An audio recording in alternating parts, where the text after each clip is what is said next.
This is Stafford Green-White-Checkered. Hello everyone and welcome to Stafford Green-White-Checkered. I am your host, your Stafford insider, Darren Ayotte, where we're going to be breaking down every Friday night of action for you from Stafford Spring's own Stafford Motor Speedway. We will have feature results, recaps, point standings, interviews, and much more from the NASCAR Whelen All-American Series. So let's get started though with our Stafford headlines of the week from this week's races. And you'll see right away, the 6 of Ryan Preece makes it 2 in a row in this week's SK Modified feature. He took the lead on lap 14 and checked out up to a 15 car length lead before taking the checkered flag. We'll have more on this in the SK Modified recap. Stafford Motor Speedway was treated with a special guest Friday night, and that was NASCAR lead broadcaster Mike Joy. Joy was in attendance as an owner, though, for his son Scott Joy in the Legend Car division. The 17 car was looking to continue his strong weekend that included a second-place finish at the Waterford Speed Bowl. And in the Dare Stock feature, rookie Marcello Ruffano gets his first career Dare Stock victory after letting a few get away so far this season.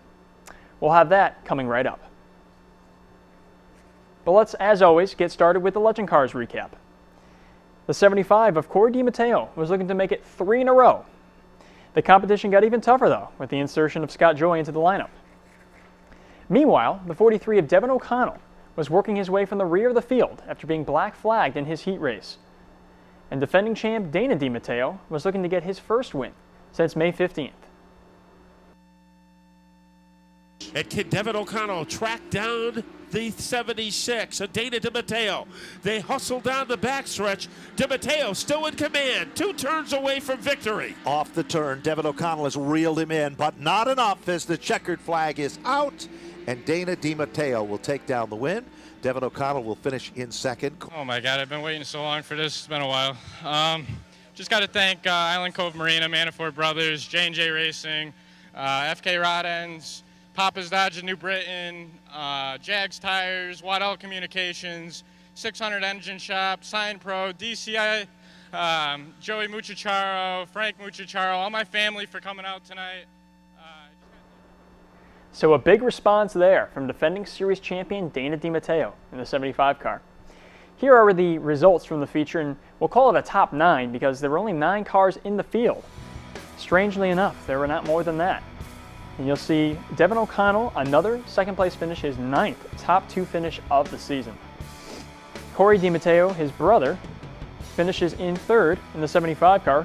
That 2-race win streak has snapped, but he does get his 11th top 5. Noah Corner in the 31 car gets his 5th straight top 5 finish in 4th. And there you see Scott Joy. He comes home in 6th position. He was as high as 4th, running strong in the top 4 before spinning on lap 18, and that led to a green-white-checkered finish where Dana DiMatteo was able to get the win. So Scott Joy, other than that spin on his own on lap 18, a very strong running from that 17 car. Mikey Flynn rounded out the field in 9th position. He also spun early in the race. So we are now past halfway through the season, and let's give you those updated point standings. You'll see no changes as far as field order goes. Simply a 30-point gap and a 36-point gap now for the DiMatteo brothers to Devin O'Connell, as they're not really able to make up a lot of ground in just a 9-car field, especially with how close the competition is. Mikey Flynn now 186 back in the 24 car in 5th, and you'll see it really opens up as we get down into the 6th position on back. 10th place Kyle Rogers is now 372 points back, and that's because the bottom half of the top 10 have not started every race this season. So that goes to show you how competitive, how tough it is in that Legend Car division to stay atop the standings. So it's now time for another Dare Stock feature recap. It always comes after the Legend Cars, and the 48 of Marcello Ruffano has been so close to his first career win in the last 2 races. He finished 3rd 2 weeks ago, 2nd last week, and now a chance to get the win this week. It would only be fitting for him to win this race, and the rookie taped up his rear view mirrors before the race, and when he took the lead, his focus was only on the front and to take that checkered flag before everyone else.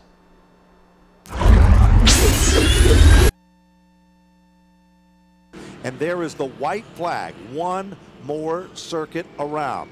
Marcello Rafano came so close just a week ago. He heads down the back straightaway for his final visit. This will be his first career victory, deep into turn number 3. Marcello Rafano, the Mr. Rooter machine, the Wheelers Automotive car. Marcello Rafano has done it. He will take down the win. Zach Robinson to finish in the second spot. And rounding out the top 3 will be Tyler Trott.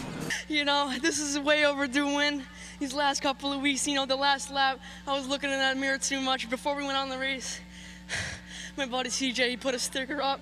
He goes, "Look ahead." I didn't look back once. I just drove my line. Had an amazing car. I had a great setup. Right before we went on the track, caught a route on the toe, fixed that up, came out. Finally, were the words out of Marcello Rafano's mouth when he climbed out of the car and celebrated afterwards in the paddock area, and we spoke with him.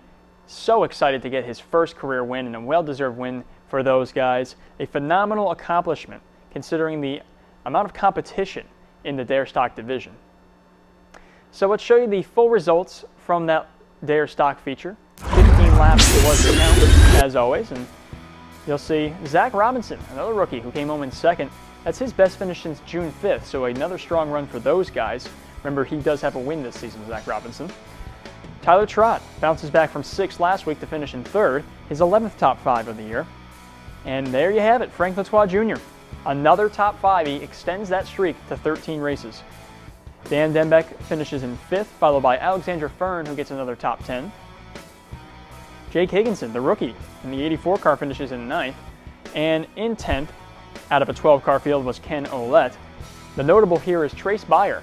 He finishes in 12th after being within 20 points of the championship lead last week. Let's now show you how far he fell back this week in such a tight division.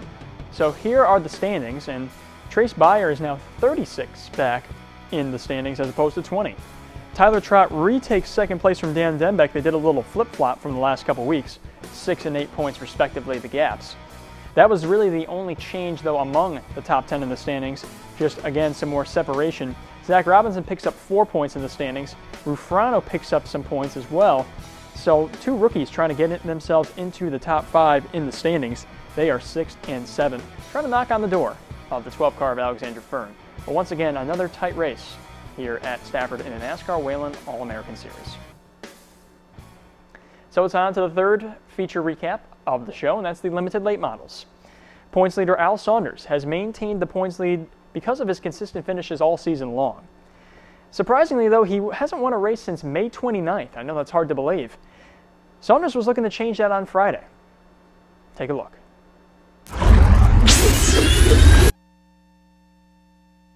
It is do or die time for Justin Grant as he tries to erase the deficit that separates him from Albert Saunders. And Saunders is able to cannonball his way into turn number 3 with a healthy lead over Brent. They come off turn number 4, lapped automobile. Ladies and gentlemen, double checkers are out. Albert Saunders has done it. Brennan for second. And a great run for Paul Ayotte to finish in the 3rd spot. Yeah, thanks. Barry got another awesome setup in the car for tonight. The car was really good. He made some great changes after practice. So I was off to kind of a rough start the last couple weeks, so it's pretty good to get second last week and another win this week. So it's win number 3 on the season for Al Saunders, your points leader, who extends his points lead significantly. And we'll get to that in just a second. But first, let's give you the top 10 from that feature event, a 20-lap feature. Justin Bren gets his 2nd podium of the season, and Paul Ayotte comes home in 3rd, his 3rd podium of the season. So 2 guys that have not had a podium in quite some time, some good finishes for them. David Ayotte gets his 6th straight top 5. He's continuing to climb the standings as well. Remember, he was 50 points back initially last week. Dwayne Provost finishes in 5th, and followed by Glenn Barkowski and David Como. Those 2 have seen some action up front recently. Robert Bloxham, the 3rd rookie in the 33 car, finishes in 9th. And give a shout out to Matt Clement in 10th in the 59 car. It's his first top 10 of the season, so hard work does pay off for the 59 car. In that 14 car field, you'll notice no Andrew Hayes for the 2nd straight week. He finishes in 12th, and another hit in the standings. Remember, he was within 10 points of the championship going into 2 weeks ago. So he finishes 13th last week, 12th this week. That's not going to look good for him in the standings. So let's check out those standings now, and you'll see he's 52 points back. After knocking on the door for that championship lead, our defending champion has his back against the wall now and some ground to make up. Still plenty of time for him, but not the 2 weeks that he was hoping for. David Ayotte picks up 2 positions in the standings, so he's 56 back, yes, but up to 3rd in the standings. He is making a threat for that championship to Al Saunders, along with his brother Cliff Saunders, who is 66 back. Dwayne Provost also picked up a spot, and you'll see because Austin Bassett was not in the lineup this week, he lost 3 positions in the standings. That's certainly not good for him.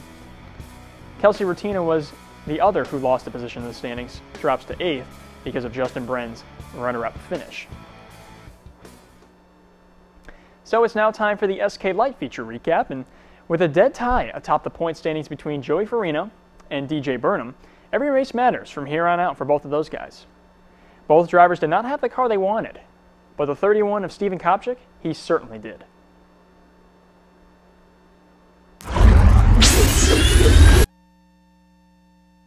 White flag is out, and there's no surrendering at the point. Charland and Peyton Henry also battling for 3rd and 4th. Back down the back straightaway, final time. Kopchik still trying to hold on. Beaujolais is there, Matt. Turn 3. Beaujolais trying to make a move. Kopchik protecting the lead. They rumble off of turn 4. And it is Kopchik who holds off Beaujolais to get a breathtaking win. Oh yeah, that was awesome. That was really good racing with Beaujolais, and it's nice to see he's got a fast car, and he's really fun to race with when he's right there. This is awesome. First win of the year. My crew really deserved it. We've been struggling the last 12 or 13 races. I don't know, but it's just well deserved by everyone, especially my dad, just working late nights on the car, and just everyone who puts in. So it's the first win of the season for Steven Kopchik and the 3rd of his career in the SK Light Modifieds. And now we'll show you the rest of the top 10 from that feature, and we'll take a look at our points leaders, where they finished. And you'll see DJ Burnham finished in the 7th position, so he takes the championship lead away from Joey Farina. And that's because Joey Farina finished in the 9th position. So a 4-point gap, that's all it took in this race to separate the points leader from the runner-up spot. You'll see Glenn Griswold back in the top 10. He's been having some good runs. He comes home in 4th in the 60 car. Bob Charland, after his first podium last week, finishes in 5th. Daniel Wesson, a rookie, finishes in 6th. A good run for those guys. And you'll see rounding at the top 10, Corey Casagrande. That's his first top 10 of the year. Remember, he was the one that had that nasty flip about a month back in the SK Light feature. So certainly happy to see his car repaired. He's okay, and he's back to racing, getting a top 10 in a 14-car field for him. So here are the championship standings with 10 races to go. DJ Burnham, just a 4-point gap to Joey Farina. Along with Steven Kopchik, who's now moved into 3rd, he is 12 points back. Jeff Beaujolais is now 24 points back. Tony Membrino Jr., 26 back despite losing 2 positions, so it is extremely tight between these top 6 here. 26 points separate 1st through 6th in the standings. That is just incredible, incredibly competitive racing here at Stafford. That is what we want to see in every single division. After that, though, it gets a little bit steep. Glenn Griswold is 96 back despite picking up a position. And you'll see Peyton Henry was the biggest mover. He moves into the 9th spot, 128 back, plus 4 in the standings. So you'll notice a change among every position in the standings in the SK Light. Shows you how competitive this division is. So it's time for the SK Modified feature recap now. And after an incredible victory for Ryan Preece in the SK 5K last week, Preece was back this week with that same race car, no changes, ready to continue his mid-season dominance and momentum.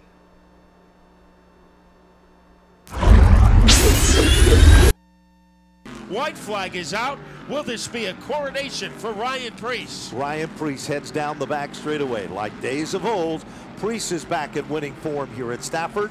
Into turn number 3, Ryan Preece has done it with back-to-back victories.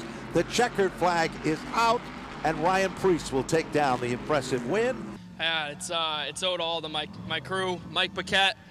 You know, me and him, we're setting the car up on Thursday nights, and you know, we have a lot of fun doing it. And you know, this whole team, it's a real close-knit bunch of guys, and you know, my father and Mike German and John and Don, my girlfriend's father, my girlfriend here for supporting me.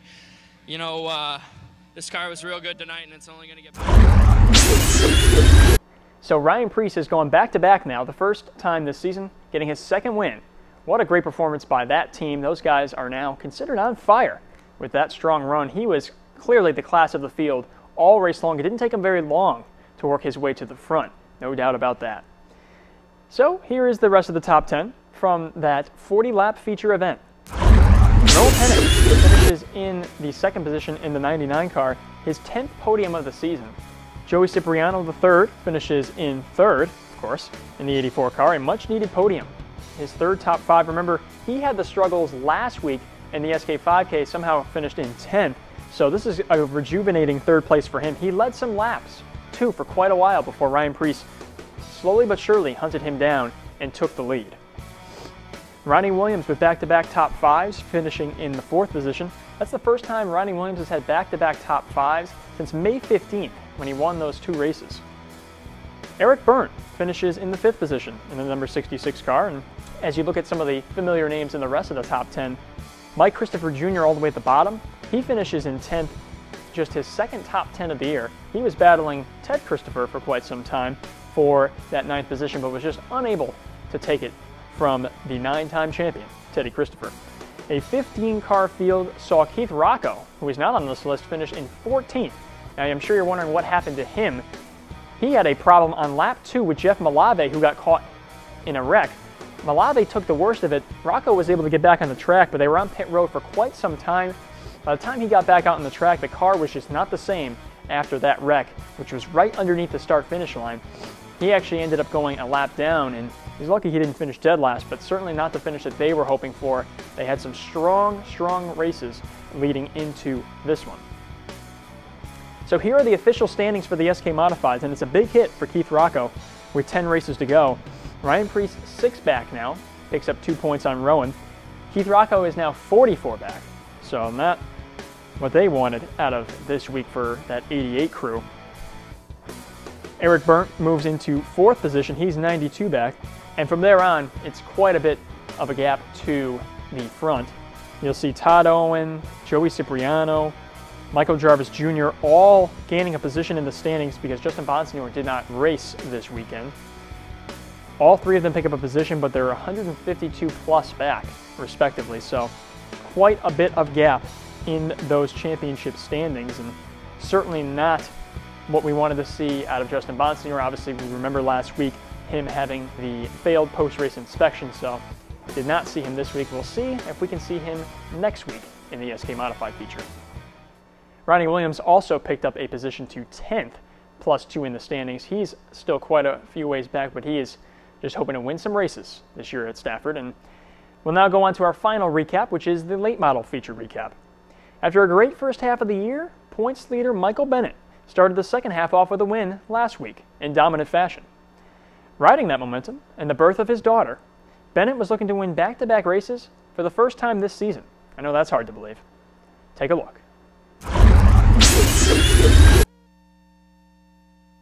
White flag is out for Michael Bennett.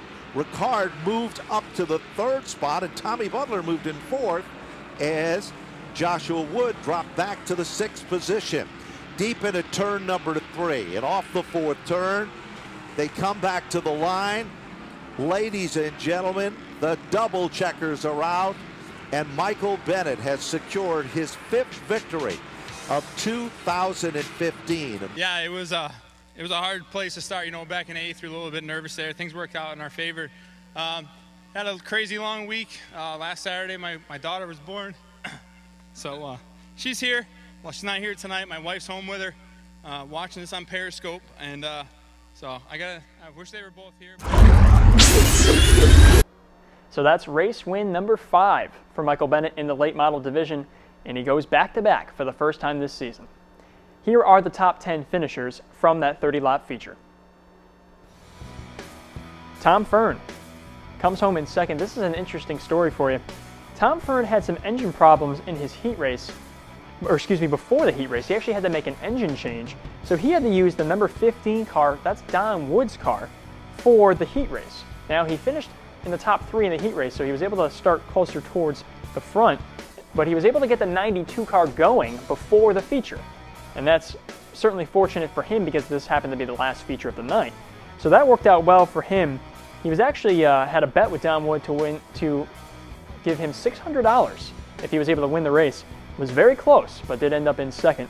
So all in all, a wild night for Tom Fern, but what a finish to come home in second. He was, other than Michael Bennett, the second best car on the track.